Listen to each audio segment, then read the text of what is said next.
Ni mu gihe amaso ya benshi akomeje guhangwa ku mirwano irimo guhuza AFC M23 n'ingabo za leta ya Repubulika Iharanira Demokarasi ya Kongo muri Kivu y'Amajyepfo. Ni muri teritwari ya Fizi hongeye kubera ibintu bibiri bikomeye cyane, ni mu gihe cy'umunsi ibiri n'ubundi gusa. Reka duhere ku cyambere, ni igitero kitaturutse ku mwanzi wari ku rugamba, ubwo ndavuga wenda ngo igitero kibe cyaturutse kuri AFC M23. Nta ndege yahagurutse ku ruhande rw'umwanzi, nta drone yagaragaye mu kirere, kandi nta n'umutwe witwaje intwaro rwose wagabye icyo gitero. Ni igitero ahubwo bwacyo cyaturutse imbere mu ngabo za Repubulika Iharanira Demokarasi ya Kongo bwazo. Amakuru aturuka muri ako gace akavuga ko umusirikare wa FARDC yakuye mu mufuka grenade maze ayijugunya hagati muri bagenzi be.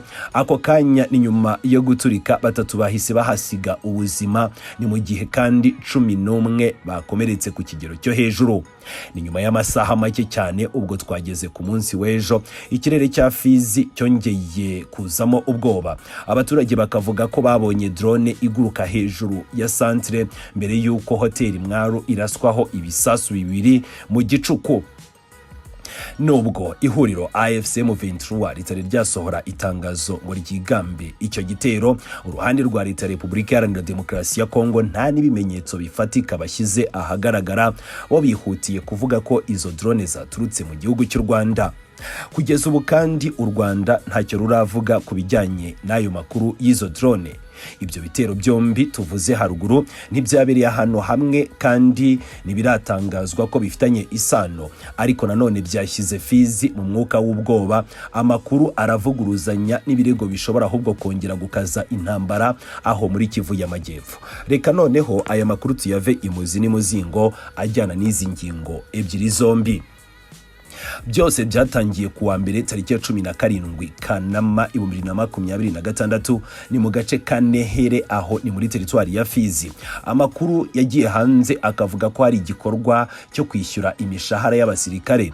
Ni muri icyo gikorwa havutse impaka zishingiye ku buryo amafaranga atangwamo cyangwa se ahubwo uko bayagabana. Ntabwo hamenyekanye neza uwatangije izo mpaka, amafaranga yavugwaga cyangwa se wenda impamvu umusirikare umwe yafashe icyo cyemezo gikomeye nk'icyo ngicyo. Icyemejwe n'amakuru yibanze nuko umwe mu basirikare ba FARDC yakoze mu mufuka we maze aba akuye pin muri grenade ayijugunya hagati y'itsinda rya bagenzi be. Ako kanya iyo grenade yahise iturika, abasirikare batatu bishwe muri iryo turika ako kanya, ni mu gihe kandi abandi 11 bakomeretse ku kigero cyo hejuru. Abakomeretse bahisemo kujyanwa mu kigo nderabuzima giherereye muri Fizi centre kugira ngo bitabweho n'abaganga. Iyi nkuru yagaragaje ikibazo gikomeye cyane kirenze amakimbirane hagati y'abasirikare babiri, yagaragaje ahubwo ingaruka ubushyamirane ku mishahara, imicungire y'abasirikare ndetse n'ubwendiscipline cyangwa se n'uburyo ikinyabupfura gike cyane mu gisirikare cya FARDC bishobora kuba byatuma umusirikare umwe ahitamo koreka imbaga. Icyakora cyo kugeza ubu ku makuru tumaze kubona, ubuyobozi bwa gisirikare bw'intara ya Kivu y'Amajyepfo ntabwo bwari bwemeza ku mugaragaro umubare w'abapfuye cyangwa se abakomeretse. Yewe rero wenda we banashyira hanze ibisobanuro nyakuri byaba byatumye uyu musirikare nyine afata umwanzuro wo kumara bagenzi be. Niyo mpamvu imibare y'abantu batatu bapfuye n'abandi 11 bakomeretse ikomeza gufatwa nk'iyatanzwe nyine n'amasoko aturuka muri ako gace. Ni mu gihe tugitegereje ko dushobora wenda kuba twabona itangazo ryizewe rya Tshisekedi. Ubwoba bwatewe n'iryo turika nabwo ntabwo burashira rwose, kubera ko abaturage ba Fizi centre batangiye kuvuga ko babonye drone iguruka hejuru ya centre mu ijoro ryo kuwa 18 Kanama 2026 rishyira ku munsi w'ejo hashize tariki ya 19. Bamwe mu baturage bakavuga ko iyo drone yatangiye kugaragara ahagana ku isaha y'isambiri z'ijoro, bagakeka ko ishobora kuba yari mu gikorwa cyo kugenzura ndetse no kumenya neza aho igitero gitero gishobora kuzagabwa. Nta rwego rwigenga rwari rwemeza aho iyo drone yari iturutse ndetse n'abayigenzuraga cyangwa se wenda ubwoko bwayo, gusa mu buryo busa n'ubutunguranye nk'uko ugiye gukomeza ubikurikira, igisirikare cya Repubulika Iharanira Demokarasi ya Kongo cyihutiye kuvuga amakuru y'uko yari iturutse mu gihugu cy'u Rwanda. Ahagana rero ngo ku isaha y'isa 7 z'ijoro, ni ukuvuga ahagana ku isaha y'isa 7 zo mu rukerera rwo kuwa 19 Kanama, ibisasu bibiri byaguye kuri ya hoteli mu ijoro ryari ryabanje cyangwa se ku munsi wari wabanje. Babonaga drone zihaguruka. Ni hoteli yitwa Mwaru iri hagati muri centre ya Fizi. Igitero ngo cyangije igisenge n'ibindi bice by'iyo hoteli nk'uko bigaragara mu mashusho ndetse n'amafoto. Amakuru yatangajwe nyuma yavuze ko abantu babiri bakomeretse bikomeye cyane, ariko nanone ngo barimo kwitabwaho n'inzego z'ubutabazi zirimo Croix Rouge n'abandi. Nta muntu waba wahitanywe n'icyo gitero urashyirwa ahagaragara umwirondoro we. Aha rero niho amakuru noneho yatangiye kuvuguruzanya. Ako kanya igisirikare cya Kongo cyavuze ko hoteli Mwaru ngo yari icumbitsemo abasivile, maze gifata icyo gitero nk'icyagabwe ku baturage. Ariko kandi amakuru aza kujya hanze mu kanya tuza no kubatangariza aremeza ko ibyatangajwe na FARDC ntaho bihuriye rwose, ahubwo iyo hoteli yari icumbitsemo abacancuro n'umwe mu basirikare bakomeye cyane bo mu ngabo z'u Burundi wanarusimbutse witwa General Muzinga. Andi makuru yaturutse muri ako gace akavuga ko iyo hoteli yakoreshwaga n'abayobozi cyangwa se abarwanyi ba Wazalendo, imitwe yitwaje intwaro ikorana na FARDC, abacancuro ndetse n'abandi bafatanya na leta. Hari n'abatanga buhamya bavuze ko igitero cyari kigambiriye kwica abasirikare bakuru babiri bari bacumbitse muri iyo hoteli. Andi makuru yagiye hanze ariko nanone yo akajya kure kurushaho, akavuga ko hari abaofisiye bakuru ba FARDC ndetse n'abasirikare bakuru mu ngabo z'u Burundi ngo bari bateraniye muri iyo hoteli Mwaru mu nama y'akataraboneka, bashoboraga guteguriramo ibijyanye ngo n'ibitero karahabutaka bishobora kuba bigiye gutangizwa mu bice bigenzurwa na AFC M23. Icyakora cyo nta gihamya yigenga yatanzwe yemeza ko iyo hoteli yari icyicaro nyine cy'uruhande rushyigikiye Tshisekedi Chirombo muri iyi ntambara ikomeje, cyangwa se koko wenda ko bateguraga ibyo bitero karahabutaka. Kuri urundi ruhande kuba FARDC ivuga ko harimo abasivile, nabyo rwose ntabwo dukwiriye kubishingiraho twemeza koko kibyivuga ari byo. Ibyo kandi bikajyana nuko amakuru yagiye hanze amwe akanaturuka mu masoko yizewe yemeza ko mu baguye muri iyo hoteli harimo abacancuro, ndetse ko uwo General Muzinga n'abandi basirikare barwana ku ruhande rwa Tshisekedi ko bari muri iyo nama. Bityo rero ibijyanye n'uruhande rwa Tshisekedi nabyo ntibikwiriye kwitabwaho kubera ko nta myirondoro y'abantu bari muri iyo hoteli yigeze itangazwa ngo bimenyekane ko bari abasivile. Ni nyuma rero y'icyo gitero urwego rw'imirwano rwa FARDC muri Kivu y'Amajyepfo ni Sokora kabiri, ako kanya bahise basohora itangazo bavuga ko hoteli Mwaru yarashweho ibisasu bibiri by'indege zitagira abapilote ni drone zo mu bwoko bwa TB2.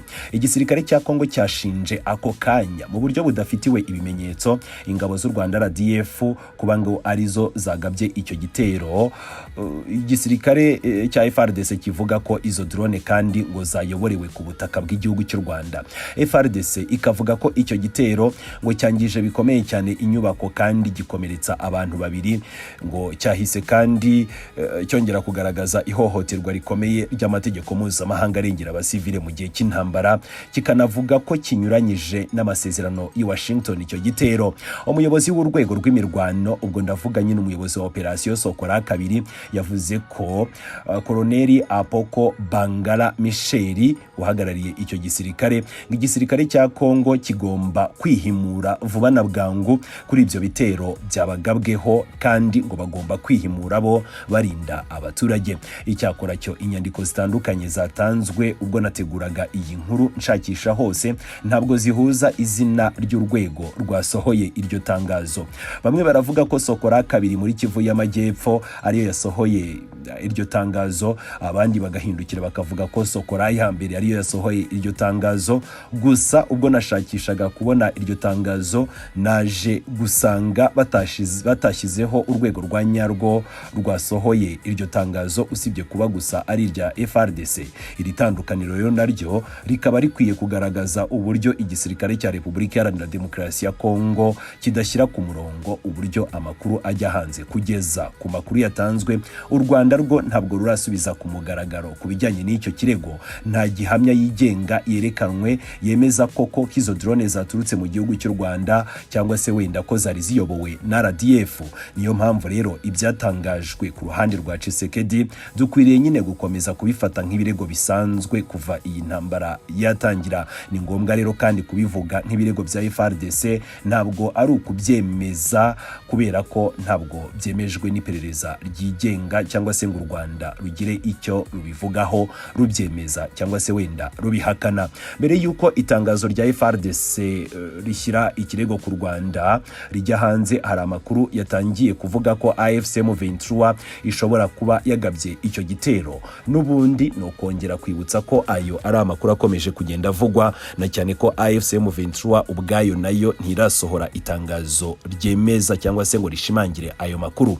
Andi makuru akabashinja imitwe yatwirwaneho na Tabara ko nayo ishobora kuba yabigizemo uruhare, ariko nta mutwe nyine watangaje ko ari we wagabye icyo gitero. AFC M23 nayo kugeza ubu ntacyo iratangaza. Ibyo bituma rero nibura verisiyo eshatu zitandukanye, no kuvuga ya FARDC ishinja RDF, y'amakuru ashinja AFC M23 cyangwa se abashinja twirwaneho na Tabara, byose nyine dukomeza kubivuga nk'uko birimo kuvugwa.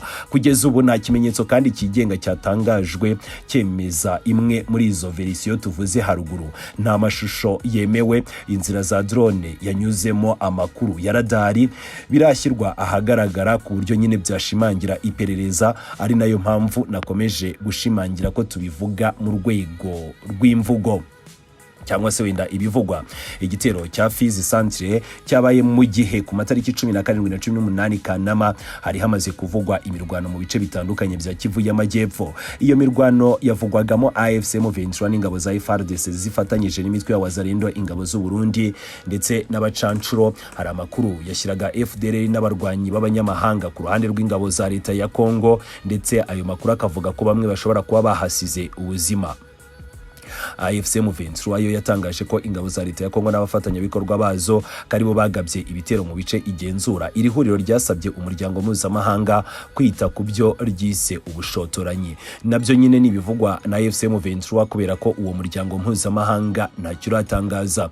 Kuba FARDC yaravuze ko igitero cyagabwe kuri Hoteli Mwaru ko kinyuranyije n'amasezerano ya Washington, byongeye kugaragaza intera iri hagati y'amasezerano ya politiki ndetse n'ibikomeje kugaragara ku rugamba. Iyo impande zikomeje gushinjanya kugaba ibitero, gukoresha drone no kwinjiza ingabo cyangwa se wenda imitwe yitwaje intwaro mu mirwano, icyizere cyo kubahiriza amasezerano kirushaho kugabanuka. Ariko kuvuga ko amasezerano yishwe byo ntabwo bihagije. Hakenewe kugaragazwa uwagabye igitero, aho ibikoresho byaturutse ndetse n'uwabigenzuwe. Hatabayeho iperereza ryizewe, buri ruhande rushobora gukoresha igitero kimwe nk'impamvu yo kwihimura. Intambara ikaba yakongera kubura bundi bushya, nk'uko uruhande rwa Tshisekedi rurimo gukubita agatoki ku kandi ruvuga ko rugomba kwihorera. Tugana ku musozo, ni mu minsi 2 gusa muri Fizi, navuga ko aka gace kabonye isura ebyiri z'akaga aho muri Kivu y'Amajyepfo. Ubwo ngubwo kuwa 17 Kanama umutekano wahungabanyijwe n'igisirikare cya leta ubwacyo, aho umusirikare yajugunye grenade muri bagenzi be, benshi bakahasiga ubuzima abandi bagakomereka.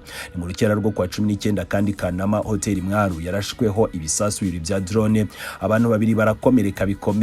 Ubwo turashingira ku makuru ya FARDC, inyubako irangirika. Aha turashingira ku mashusho yagiye hanze, abacancuro bahasiga ubuzima kandi General Muzinga ararusimbuka ubwaho. Kandi turashingira ku makuru y'ibikomeje kugenda bivugwa.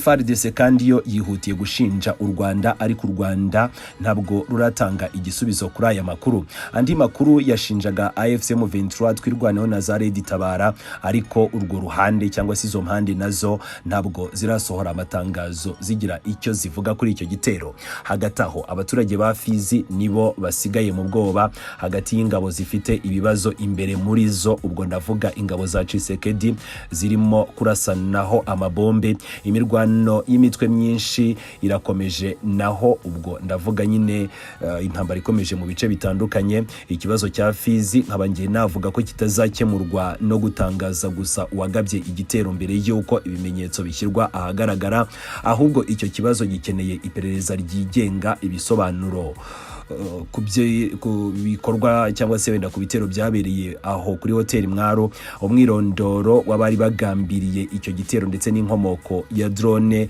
cyangwa se ahubwo n'amakuru ya nyayo ya drone yakoreshejwe, kubera ko ni mu ntambara yuzuyemo amakuru avuguruzanya, ukuri nako guhinduka ikibuga cy'urugamba.